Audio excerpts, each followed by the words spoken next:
All right, so we are gathered here today to discuss the glorious purpose of one Loki of Asgard. Now we have the season two finale of Loki. And I want to get you guys' thoughts because, it's been very interesting seeing the state of Marvel as it has been over the past few years now at this point. And I think that Loki has kind of occupied a very interesting place in that whole framework as it is right now in 2023. So how did you guys feel about the season finale? Did it meet your expectations? Did it exceed your expectations? What did you guys think? Just the season finale or the whole series? Well, we'll say the whole series. The whole we'll say the whole this whole season two. Okay, sorry, my bad. Season. Yeah. I'm so used to series is ending at this point, so I'm just assuming. Yeah, But I'll be honest with you, this season of Loki wasn't really as impressive as I thought it would be. Although I will say the finale was very interesting. Like I really am interested in see what they did with it. And I'm also curious. I didn't know Loki was that powerful, but I guess he's a god. But it makes me question a lot of things of like, okay, if he's that powerful to do this, what else can he be doing? But overall, I was kind of, I don't know, it was kind of underwhelming with this season, which is sucks because I feel like I liked season one a little bit more than this season. But other than that, yeah, I kind of felt underwhelmed. But the finale was very interesting. I will say that. Interesting. Yeah. How about you, Crystal? I kind of agree. It exceeded my expectations though. I'll start with that because I really didn't have high expectations. I mean, we've talked about the other Marvel Disney Plus shows on this channel before in not, the most positive light. So, with that, I came in with kind of low expectations. But I do want to say I thoroughly enjoyed the finale. I think, part of it was the low expectations thing, but I think my favorite Marvel projects that have come out recently have been things that have this note of finality to it, like stuff that's what's been really satisfying to me. Like Guardians of the Galaxy Volume 3 was great. And like seeing like Loki, who's been our Loki for like what, 12 years, finally like reach godhood and like on his own terms in kind of this like tragic light. I thought that was like a really cool way to tie things up. But overall this season there were some times where I felt like it kind of like meandered. I remember we would like kind of like message each other after every episode and be like, what the hell was that? Like what did this turn into and where is it going? And I was like really confused at certain points. So it was satisfying to see them just like finally just title up at the end with like a little bow on it and kind of give like a cool send off to Tom Hiddleston Loki, and I think he was satisfied with the ending too, from what I've seen in like interviews and stuff. Oh, so this is literally the series finale for this show, or? I think. I mean, I would be happy if it is. I think so. Yeah, I don't know. We'll see. I think it probably is the series finale, but I don't know if it's necessarily the end of the character. But we'll see. I don't know what their plans are. Never say never with like Marvel. Right. They're bringing back Robert Downey Jr. and Captain America. So we'll see. But I think it's supposed to be treated as like a send off for this character. Okay. Yeah. That's the intention. That's the context that I got from it. And if we can keep that context, I think it would be a good, satisfying end. Okay. I feel like I agree, especially with this season. There was a lot of ups and downs. It was definitely very inconsistent as far as like the quality of it from episode to episode. But I think I'll disagree in that I feel like season 2 is better than season 1. Interesting. Overall. Yeah, I think I overall. Yeah. Okay. I think I overall enjoyed season 2 more than I enjoyed season 1. And I think that they did a great job with the conclusion of everything. But yeah, there was a moment there where I think it was when they first meet Victor Timely. That whole episode was just, it was bad. Like I was not feeling that. It was the Renslayer Miss Minutes episode. Yeah. And they kind of like tag teamed him and then turned on each other, and I'm like, what Like, what is what did this happening? turn What is the into? goal? But that episode aside, I do think that they did a great job with a lot of the other episodes. I think that I will agree that it felt a little bit like they kind of just pulled this new power out of nowhere. But I guess if you wanted to rationalize it, you could argue that because he spent centuries going over learning literally everything about physics and engineering, and then also learning how to control time and time travel through, over centuries, that he maybe activated some like latent godlike power inside of him that allowed him to do what he did at the end. Maybe I mean, and he had the time slipping issue to begin with, so that was like something that he could channel, and exactly. once he could control it, plus godlike powers, I think that's their explanation. I found it interesting that last season it almost felt like they were focusing more on the multiverse, and this season they're just focusing on time. So it's kind of like an interesting thing that's like, okay, we went from multiverse, different dimensions, to now we're just thinking time. And I think that's where the confusion kind of come in, because it's like, we know there should be, well, I guess the TVA is actually one timeline. Let me rephrase that. So I guess that makes sense. But there's part of me wondering, okay, when they go back in time, was that a different universe, or is it just, there are sort of questions of like, how much is them traveling, going to a different dimension, or is it just time travel? Sacred time? Yeah, it's like there are a lot of confusing questions. That's what I say when I was like saying that I was confused, because there's all those questions that are like kind of unanswered, and I think they took some liberties with just like, well, we can't explain this because it's like all fake sci-fi anyway, so we're just gonna say some confusing stuff, and that's fine, that's whatever. But I mean, you brought up the point that last season was about the multiverses, this season was about time, but I would argue that they, like I said, with like the finale and like the finality of the tone, I feel like they made the right decision in focusing more on like Loki, like as a person too. Yeah. And then like you said, OC, glorious purpose, like them having that bookend and like bringing it all the way back to this series finale. I think that was a good choice, right? And it's like they leaned into their strengths. Like Tom Hiddleston is a talented actor, and so just utilizing that and like making it a character study again, I think I think they really utilized him in a good way. I agree. Did you all thought that one, what's it called, that time little thing that is like, I guess it's supposed to be, I don't know how to, what's it called? Miss Minutes. You thought that was gonna be the villain at one point? Because it's like at one point it seemed like they were kind of building her up to be like a big villain. Yeah, kind of, when I was really confused during I was like, yeah, maybe. She was like an AI, and like, exactly, with the whole like everything AI taking over everything, like it could have been an avenue, but they didn't do that. And you know what? Maybe it's for the best. Yeah.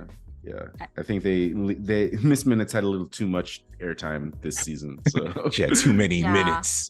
And I think they had to do a little bit of strategic storytelling and strategic thinking, because I'm pretty sure they wrote off Kang like forever, basically. Like, they let Kang die, and like now basically Loki is he who remains, like at the end of time, right? And I think outside of the story, everything that's happening like real life and like with the actor and this that, I think they had to like strategically like cover their ass for like some things. So I think that's why they, even though they built Kang up last season to be like a huge villain, right? He who remains, he like doesn't get that much screen time, which is fine. And he was fine like when he was on screen, like honestly. But yeah, it's just kind of interesting, and like it can't be mad at it. Like I said, like focusing on Tom Hiddleston, I think was the move, and I think that's a good thing. What made me happy. But to be fair, I feel like they kept it open ended, because even at the ending, I remember I'm trying to remember with the other two characters. Oh my god, now I feel bad I'm forgetting their names, but they were still looking for Kang. Like they were still looking for his character. The whole TVA is now dedicated to hunting down Kangs. So all of them. Yeah, they're trying to like find all the variants. So And then there's like arguably still a Council of Kang somewhere acting all goofy. yeah, So, I they don't even know. mentioned the whole Dude, Ant-Man what? I situation. thought he was killed by ants, dude.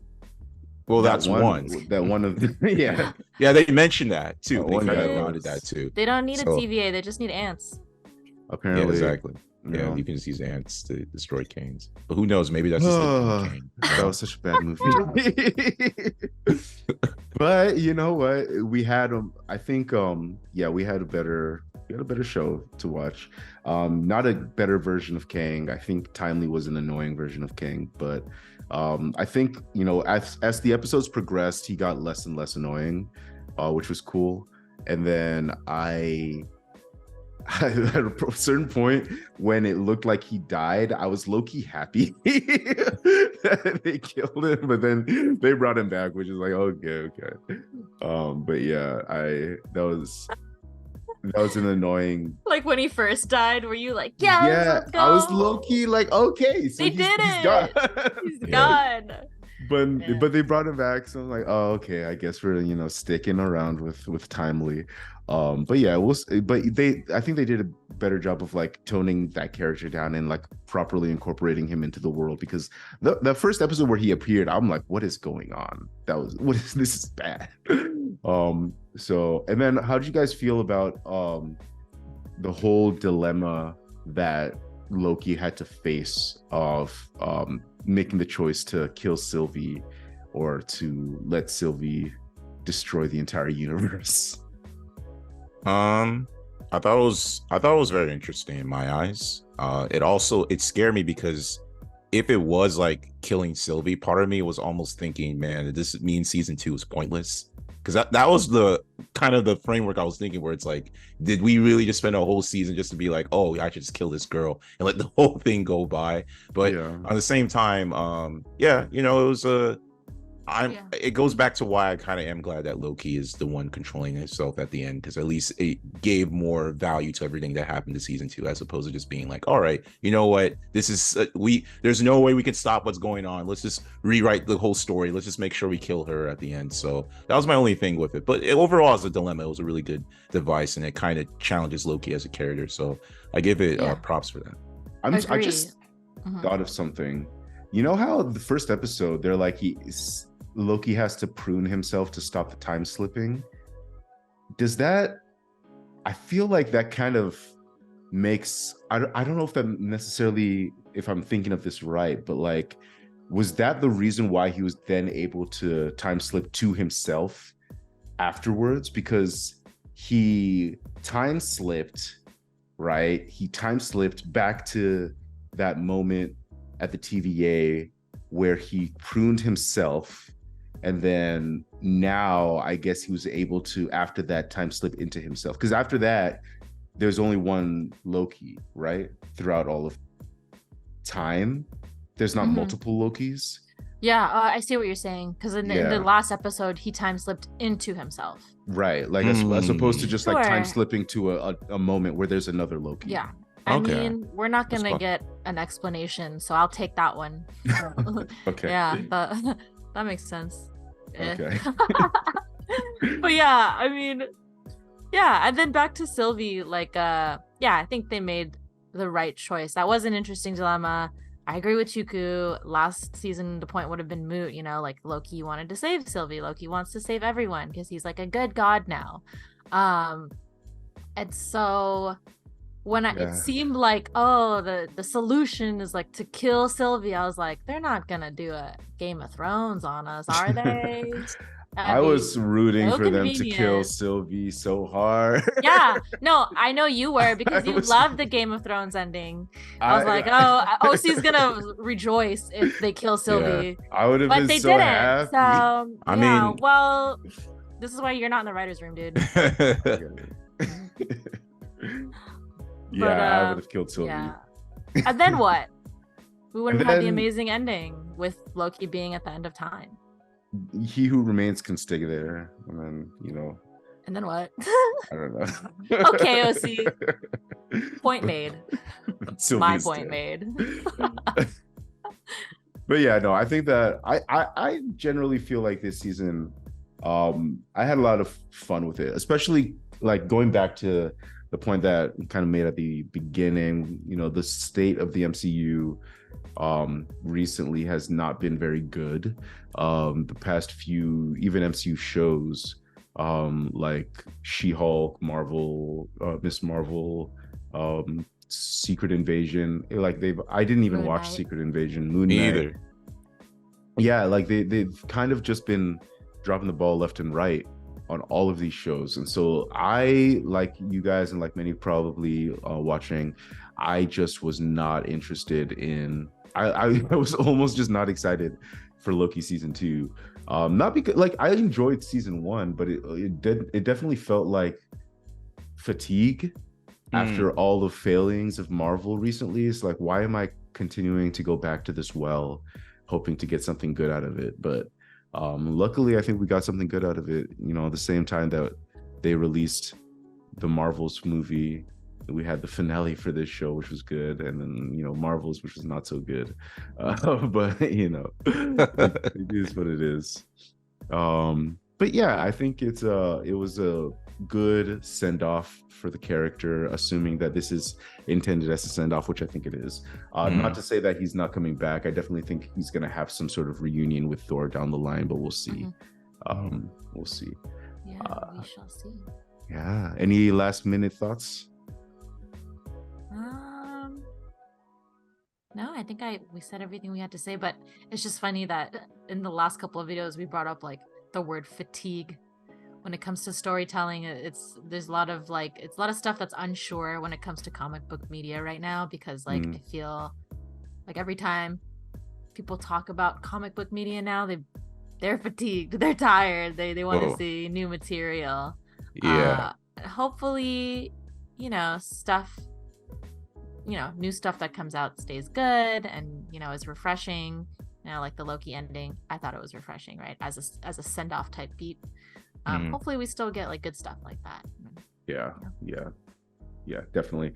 All right, definitely let us know in the comments what your thoughts on Loki season 2 were, and we will catch you there. Peace.